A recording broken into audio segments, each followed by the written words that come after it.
আজকের ঢাকার অবস্থা, ঢাকা শহরের প্রধান ব্যস্ততম সড়ক গুলশান বাড্ডা শাহজাদপুর।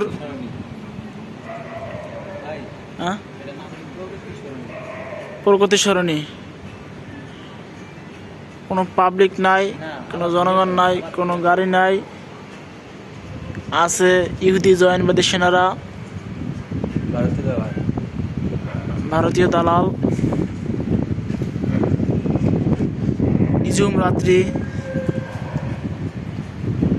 এই যে একজন যাচ্ছে, বাংলাদেশের সেনা না ভারতীয় সেনা বোঝা যাচ্ছে না।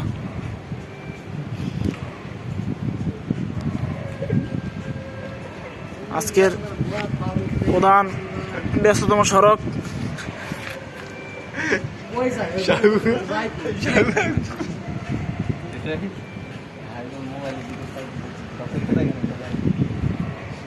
এই যে একজন ঢুকছে, জানি না এই নিঝুম রাতে কতজন গুম করা হয়। আল্লাহ সবাইকে হেফাজত করুন, সকল ছাত্র ভাই বোনদেরকে হেফাজত করুন। জানি না এই নিঝুম রাতে কি হয়। নেট ছাড়া রাত, এরকমের যুদ্ধ কখনই হয় নাই। 1971 সাল তো দেখি নাই, কিন্তু আমার মনে হচ্ছে আমি এখন দেখতে পাচ্ছি তা। নেট ছাড়া এরকমের রাত কখনই কাটে নাই, এরকমের নিঝুম রাত। জানি না আজকে এই রাতে কত মানুষ গুম হয়। আল্লাহ সবাইকে হেফাজত করুন, সুস্থ থাকুন।